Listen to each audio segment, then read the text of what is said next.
എല്ലാം നഷ്ടപ്പെട്ട ഒരു വയനാടുകാരൻ കുറേ ദിവസങ്ങൾ കാത്തിരുന്നാണ് അവളെ ഒന്ന് കാണാൻ കിട്ടിയത്. പക്ഷേ നേരെ ചൊവ്വേ കാണാനൊന്നും ഉണ്ടായിരുന്നില്ല, അവളുടെ കൈ മാത്രം. പല തവണ പണയം വയ്ക്കാൻ ചോദിച്ചിട്ടും തരാതിരുന്ന ആ മോതിരം, അതാണ് അവളെ തിരിച്ചറിയാനുണ്ടായ ഏക മാർഗം. ഒരു അർത്ഥത്തിൽ പണയം വയ്ക്കാതിരുന്നത് നന്നായി. കാരണം അത് പണയം വെച്ചിരുന്നെങ്കിൽ അവളെ തിരിച്ചറിയാൻ പോലും പറ്റാത്ത അവസ്ഥയായി പോയേനെ. പല തവണ അവൾ ആവർത്തിച്ച് പറഞ്ഞൊരു കാര്യമുണ്ട്, ഈ കുന്നും മലയും കണ്ട് മടുത്തു, നമുക്കൊന്ന് കടൽ കാണാൻ പോകാം, എന്നെ ഒന്ന് കൊണ്ടുപോകണം. അപ്പോൾ തമാശയായ രീതിയിൽ ഞാൻ തിരിച്ചു പറയുമായിരുന്നു, നിൻ്റെ കടൽ ഞാനല്ലേ. അങ്ങനെ പോകുന്നു അവരുടെ ജീവിതം. ഇനിയിപ്പോൾ വീട്ടിൽ ചെന്നില്ലെങ്കിലും, സമയത്ത് വീട്ടിൽ ചെന്നില്ലെങ്കിലും ആരും ചോദിക്കാനില്ല, എവിടെയായിരുന്നു ഇത്ര സമയം, ഫോൺ വിളിക്കാൻ ആരുമില്ല, നിങ്ങൾ വരുന്നില്ലേ എന്ന് ചോദിക്കാനും ആരുമില്ല. എന്നെ മാത്രം തനിച്ചാക്കി അവരെല്ലാം യാത്രയായി.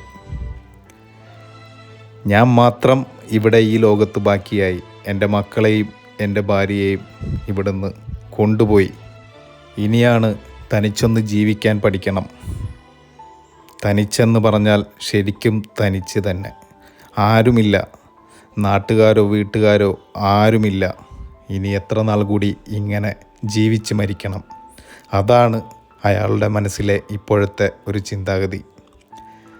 അവൾ പറയും പോലെ കൂമനെ പോലെ മുഖം വീർപ്പിച്ച് ആരോടും മിണ്ടാതെ, ആരെയും കേൾക്കാതെ, ആരോരുമില്ലാതെ, കയറി കിടക്കാനൊരു കൂരയില്ലാതെ, കൂടെ കിടക്കുന്ന പെണ്ണും പിള്ളേരുമില്ലാതെ ഇനി തനിയെ നടക്കണം, കിടക്കണം, മണ്ണിലോട്ടൊടുങ്ങണം. കൂടെ വരാനോ കൂടെ സംസാരിക്കാനോ ചിതയൊരുക്കാനോ ആരോരുമില്ലാത്ത ഈ മണ്ണിലേക്ക് തന്നെ അവസാനം മടങ്ങണം. അവളെ കൊണ്ടുപോയതിനുകൂടെ ഇരുട്ടിനെ പേടിയായ മൂത്ത കുട്ടിയെയും തനിയെ ഉറങ്ങാൻ പേടിയുള്ള കുഞ്ഞ് കുട്ടിയെയും കൊണ്ടാണ് ആ മണ്ണിലേക്ക് പോയത്. അവസാനം മണ്ണെടുക്കുന്നത് വരെ, ജീവൻ്റെ ശ്വാസം നിലക്കുന്നത് വരെ അവരെ ഓർത്ത് നരകിച്ച് ഈ ഭൂമിയിൽ ജീവിക്കാനാണ് എൻ്റെ വിധി. ഇത് ഓരോ വയനാടുകാരുടെയും ഇപ്പോഴത്തെ ഒരു പ്രശ്നമാണ്. ഒരാളുടെയല്ല, ഒരുപാട് പേരുടെ. ഒരു ദിവസം രാത്രി ഉറങ്ങി ആ ഉറക്കത്തിൽ നിന്നും ഉണരാത്ത രീതിയിലേക്ക് പോയ ഒരുപാട് പേര്. ഒരു കുടുംബത്തിലെ തന്നെ ഒരാളെ മാത്രം ബാക്കി വെച്ച് വിധി ബാക്കി വെച്ച് ബാക്കി എല്ലാവരെയും കൊണ്ടുപോയി. അങ്ങനെ എത്രയോ സഹോദരന്മാർ. അവരെങ്ങനെ സഹിക്കും? നമുക്കാണെങ്കിൽ അതിനുള്ള കഴിവ് കിട്ടുമോ? ദൈവത്തിൻ്റെ ചില പരീക്ഷണങ്ങൾ അങ്ങനെയാണ്. നമുക്ക് സഹിക്കാൻ കഴിയുന്ന വേദനകൾ മാത്രമാണ് ദൈവം തരിക എന്ന് എവിടെയോ വായിച്ചറിഞ്ഞ ഒരറിവുണ്ട്. അപ്പോൾ നമുക്കൊന്നും അതിനുള്ള കഴിവില്ല. അതുകൊണ്ടാണ് ആ പാവപ്പെട്ട സാധാരണ രീതിയിൽ ജീവിച്ചു പോകുന്ന കർഷകരായിട്ടുള്ള അവർക്ക് ഈ ഒരു പരീക്ഷണം കിട്ടിയത്.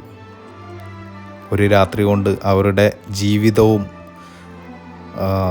അവരുടെ മുന്നോട്ടുള്ള ഒരുപാട് സ്വപ്നങ്ങളും എല്ലാം പൊലിഞ്ഞത് ആ ഒറ്റൊരു രാത്രി. അത് കൊണ്ടുപോയത് ഒരുപാട് പേരെ, അവരുടെ സ്വപ്നങ്ങളും ജീവിതവും എല്ലാം, ജീവിച്ചിരിക്കുന്നവരുടെ സമാധാനവും. ഇദ്ദേഹം പറയുന്ന പോലെ എങ്ങനെ ഇനി അവർ ജീവിക്കും? അവർക്കിനി എന്ത് നമ്മൾ പ്രത്യുപകാരമായിട്ട് എന്ത് കൊടുത്താലും മരിക്കുന്നത് വരെയും അവർ ഈ ഒരു വിഷമത്തിലല്ലാതെ അവരെ കൊണ്ട് ജീവിക്കാൻ സാധിക്കില്ല. തൻ്റെ പിഞ്ചു മക്കൾ, തൻ്റെ ഭാര്യ, തൻ്റെ അച്ഛൻ, അമ്മ എല്ലാവരെയും വിട്ടുപിരിഞ്ഞ് അവർ ഏകാന്തരായി ഇന്നും അവിടെ ജീവിച്ചിരിക്കുന്നു.